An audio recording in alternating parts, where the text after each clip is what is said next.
Hey guys, welcome back to Q2 FY 26 results. आज हम बात करेंगे एक बिजनेस मॉडल के बारे में कि कैसे आप एक छोटे से बिजनेस को, ठीक है, एक छोटे से बिजनेस को उसके साथ बड़े होते हो। आप कैसे एक अच्छी कंपनी को और अच्छा बनते बनते देखते हो और अपना पैसा बनाते हो। अंडरस्टैंड? यहाँ पे कोई भी एक आप अंधे में तुक्का नहीं मार सकते हो। अंडरस्टैंड? आपको कौन से पैरामीटर्स देखने चाहिए जब कंपनी आपके साथ चल रही हो, मतलब कि आप उसके साथ चल रहे हो। दोनों चीज़ कोरिलेट है, ठीक है। आज हम बात करेंगे छोटी कंपनी के बारे में, जो मुझे लगता है बहुत अच्छी कर रही है अभी और आगे भी जब तक करती जाएगी। जब तक आप उसे देखो, आपको हमेशा एक कंपनी ऐसे ही देखनी है। आपको कभी भी ऐसे नहीं देखनी कि हाँ भाई मैंने एक कंपनी ले ली बहुत अच्छी है, अब मैं उसे 5 साल बाद देखूंगा। नहीं, आपको कंपनी ऐसे ही देखनी है जब तक वो अच्छा कर रही है, जब तक आप उसके साथ ही हो। अंडरस्टैंड? आपका पैसा जब तक है उसमें जब तक वो अच्छा कर रही है। तो हमें यहाँ पे कैसे देखना है, हम उसकी बात करेंगे। तो अब यहाँ पे मैं नीतू योशी की बात करूंगा मैं, ठीक है। सबसे पहले बिजनेस मॉडल के बारे में बात करेंगे। तो बेस मॉडल में इन लोगों का हरिद्वार में प्लांट है।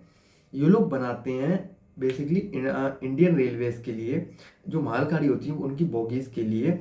जैसे ब्रेक हो गया, ब्रेक में कुछ पार्ट्स यूज होते हैं वो बनाते हैं ये लोग सस्पेंशन में पार्ट्स यूज होते हैं वो बनाते हैं। या फिर कपलर पार्ट्स बनाते हैं। और बोगीज जो व्हील एंड सस्पेंशन होते हैं उनमें कुछ यूज होता है, वो पार्ट्स बनाते हैं। तो ये लोग उसके पार्ट्स बनाते हैं। अब बात क्या है, अगर इंडियन रेलवे में कोई भी अगर पार्ट्स आप दे रहे हो तो उसके लिए जो आपने पार्ट बनाया है उसकी पहले जांच होती है। उसका पहले इंस्पेक्शन होता है एक एक पार्ट्स का, कि जो आप बनाओगे। वहां से जब टीम उनको, इंडियन रेलवे की टीम जो इंस्पेक्शन करके उसको भेजेगी, हाँ अब ये बना सकते हो, तब आप उसे सेल कर सकते हो। तो ये लोग डायरेक्ट सेल करते हैं इंडियन मार्केट, वो जो बड़े बड़े इंडियन रेलवे के कॉन्ट्रैक्टर्स हैं उनको, ठीक है। इंडियन रेलवे, टीटागढ़ हो गया, ऐसे इन लोगों को ये लोग सेल करते हैं, ठीक है। तो जो जो बॉगीज में लगते हैं, और एक पार्ट्स की वो लाइफ होती है। अगर 75,000 किलोमीटर चलती है एक बोगी, ठीक है, तो उसका पार्ट्स या तो फिर चेक किया जाएगा, सर्विस किया जाएगी, फिर चेंज किया जाएगा, ठीक है। इतना इनकी लाइफ होती है 75,000 किलोमीटर की। अंडरस्टैंड? तो अब हम बात करते हैं, ये लोग यहाँ इतने पार्ट्स बनाते हैं अभी। तो अभी इन इन पार्ट्सों से इनकी सेल्स आ रही है 45 करोड़, इन्होंने H1 में की है।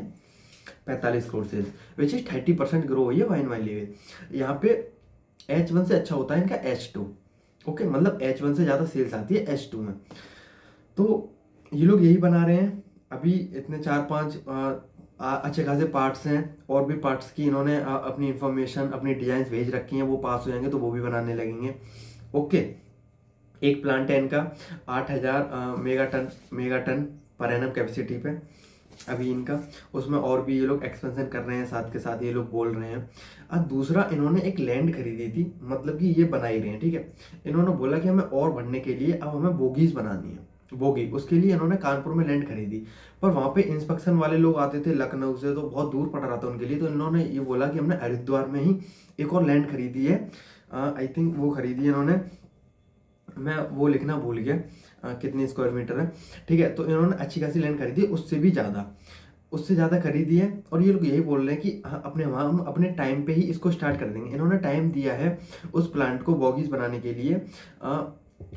नेक्स्ट फाइनेंशियल स्टार्टिंग से ही बोगीज बनना स्टार्ट हो जाएंगी। तो उस प्लांट की कैपेसिटी इतनी है, 500 बोगीज पर मंथ ये लोग उस प्लांट से बनाएंगे। ओके, तो इन लोगों ने यही गाइडेंस दी है। तो इन लोगों ने गाइडेंस दी है इस बार की H2 में, मतलब कि FY 26 क्लियर में, कि ये लोग 110 करोड़ का रेवेन्यू करेंगे। मतलब कि इन्होंने अभी 45 करोड़ का किया है H1 में, देन अब यहाँ से 110 करोड़ करेंगे। अंडरस्टैंड? तो यहाँ से भी 50% ही गाइडेंस तो यही है इनकी अभी की। अब अगर एक चीज समझो, आप इस पर कैसे ट्रस्ट करोगे, आप इस पे कैसे ट्रस्ट कर सकते हो। तो ये लोगों की अभी कैपेसिटी है 8,000 पर टन की, उसके बाद 500 बोगीज वहां से बनाएंगे ये लोग। तो अब यहाँ से, अब इनकी सेल्स कहाँ से आएगी? देखो, अभी तो ये बोल रहे हैं कि 110 करोड़ की तो हम यहीं से लेके आएंगे, यही पार्ट्स बनाने से और यहीं से, ठीक है। अंडरस्टैंड? अब अगर आपको कैसे भरोसा करना, अगर 110 करोड़ यहाँ से सेल्स आ गई, मतलब कि यहाँ से अभी 60-65 करोड़ रुपए की सेल्स होगी H2 में, ये उन्होंने सेल्स कर दी। और होगी क्या, इन लोगों की जो इनकी ऑर्डर बुक है अभी, वो 140 करोड़ रुपए की है। समझ रहे हो? तो सिक्योर है सेल्स तो 140 करोड़ की, तो इनके पास ऑर्डर बुक है। उसके बाद नेक्स्ट फाइनेंस ईयर में इनकी बोगीज प्लांट स्टार्ट हो जाएगा। तो ये लोग यही बोल रहे हैं कि इन लोगों ने आगे की गाइडेंस दी है कि 200 करोड़ 200 करोड़ 220 करोड़ 210 करोड़ 110 करोड़ अभी, 210 करोड़ तब, मतलब कि 90% की गाइडेंस अगली साल की। और पैट मार्जिन की गाइडेंस दी है उन्होंने 25%। 25% पैट मार्जिन रहेगा इनका। 210 करोड़ रुपए FY 27 में ये लोग करेंगे, मतलब कि FY 26 से FY 27 में 90-100% की गाइडेंस ये लोग दे रहे हैं। तो 100% की गाइडेंस अगर कोई कंपनी दे रही है और वो पूरा करते जा रही है, तो आगे जाके तो कंपनी अच्छी होगी ना। समझ रहे हो, आपको ऐसे ही मौका देना पड़ेगा। आप अभी देखो, आप अभी कंपनी की वैल्यूएशन तो कुछ भी नहीं है जिस हिसाब से ये लोग बोल रहे हैं, जिस हिसाब से इन्होंने एक्सपेंशन किया। अगर बोगीज बनाते चाहिए अच्छे से इन्होंने सेल्स करते रहे, अपनी बोगीज बनाई, तो जिस हिसाब से ये लोग बोल रहे हैं उस हिसाब से इजीली क्रैक कर लेंगे। अब इजी कुछ नहीं होता, क्रैक इनको करना है, आपको देखना है। आपको क्या करना है, अगर आप इसमें एक बार एंटर करते हो, आपको कैसे किसी स्टॉक में एंटर करना चाहिए, एक चीज़ समझो। कोई रिकमेंडेशन नहीं है ये, ठीक है। मैं आपको एक ऐसे ही एग्जांपल दे रहा हूँ। जैसे कि अगर आप इसको देख रहे हो तो ठीक है, अभी इसने 45 करोड़ की सेल्स की है, 30% से वाइन वैल्यू है। आगे ये लोग बोल रहे हैं कि 110 करोड़ करेंगे। अगर 110 करोड़ H2 में कर देते हैं तो कंपनी भरोसेमंद होगी कि हाँ ये जो जो बोल रहे हैं वो ये लोग कर रहे हैं। अंडरस्टैंड, इनके पार्ट्स भी सेल हो रहे हैं, इनकी बोगीज बनेंगी। वो देखनी है कि कंपनी की बोगी बेचती है कि नहीं, या फिर किस क्वालिटी की बनती हैं और कितने बोगीज बना पाते हैं। समझ रहे हो। और 210 करोड़ अगर ये FY 27 में करते हैं तो कंपनी 90% से अपनी सेल्स ग्रोथ करेगी वहाँ पे। तो वो भी बहुत अच्छी बात है। उसके बाद आगे की भी ये लोग गाइडेंस दे रहे हैं। अंडरस्टैंड कर रहे हो। तो कंपनी छोटी है पर बोल रही है वैसे करती जा रही है। आगे भी जैसे बोल रही है कि उन्होंने प्लांट खरीदा है, बोगीज बनाएंगे। अगर बोगीज बनाते हैं और अच्छी बनती हैं और अच्छी सेल्स लेके आते हैं तो कंपनी बहुत अच्छी है, ठीक है। तो आपको ऐसे ही देखना चाहिए। पैट मार्जिन 25% की बोल रहे हैं इन लोगों ने। पिछली बार बोला था कि टारगेट रखा था इन्होंने 25% पैट मार्जिन की, इन्होंने इस बार अचीव किया 25.15%। अंडरस्टैंड कर रहे हो कि ये लोग जो बोल रहे हैं वो कर रहे हैं इजी वे से। और बहुत अच्छी कंपनी है, छोटी कंपनी है। आपको थोड़ा सा रिस्क लेना पड़ेगा अगर आपको कुछ ज़्यादा पैसा कमाना हो तो। अंडरस्टैंड कर रहे हैं, आपको कोई रिकमेंडेशन नहीं है। आपको कैसे देखना है छोटी कंपनी को, मैं सिर्फ वो बता रहा हूँ। आपको कभी ये नहीं करना कि आपने किसी भी एक स्टॉक में पैसा ला के डाल दिया, आप 5 साल बाद देखोगे। आपको देखना है अगर 110 करोड़ कंपनी पार नहीं कर पाती है H2 में, then this is a bad sign, क्योंकि कंपनी जो बोल रही है वही नहीं कर पा रही है। 110 करोड़ नहीं कर पाती है, जैसे रह गया 90 करोड़, तो फिर कंपनी की आपको यही सोचना तुरंत पहले तो दिमाग में आना चाहिए कि भाई कट, कि कंपनी ने कर क्यों नहीं पाया। फिर आपको मैनेजमेंट से सवाल पूछना है कि क्या दिक्कत थी, क्या परेशानी थी। अगर कोई वैलिड रीजन रहता है या फिर कोई बहुत सॉलिड रीजन रहता है, then you have to hold. But add तब भी नहीं करोगे आप। ऐड कब करना है कि अगर कंपनी ने 110 करोड़ की बोला है, H2 में 110 करोड़ करेगी और कंपनी ने 120 करोड़ किया विद पैट मार्जिन सेम 25% बोलो 25%, then you have to add. फिर आपको उसके बोगीज वाले इस प्लांट पे देखना है कि बोगीज प्लांट कितने हिसाब से कर रही है, बोगीज कितनी बन रही है उसमें। इन्होंने 500 बोगीज बोला है कि हम एक पर मंथ बनाएंगे, ठीक है।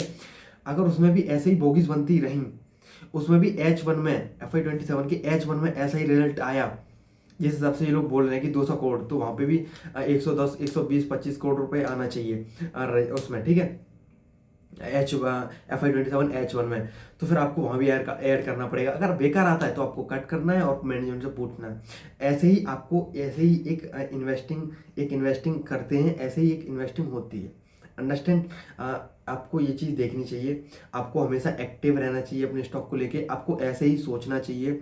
आप यहाँ पे अगर फॉरवर्ड भी लगाओगे, आप निकालोगे तो बहुत कम निकलेगा, क्योंकि कंपनी जिस हिसाब से केपेक्स कर रही है, कंपनी जिस हिसाब से मैनेजमेंट की बात दिख रही है कि हम 110 करोड़ इसी साल में करेंगे, 220 करोड़ अगली साल करेंगे, तो कंपनी बहुत अच्छा करते जा रही है। आपको यही देखना है कि कंपनी ये एक शुरुआत है, ठीक है। आपको बहुत छोटे से स्टार्ट करना चाहिए, अपने पोर्टफोलियो को बहुत छोटे से स्टार्ट करना चाहिए।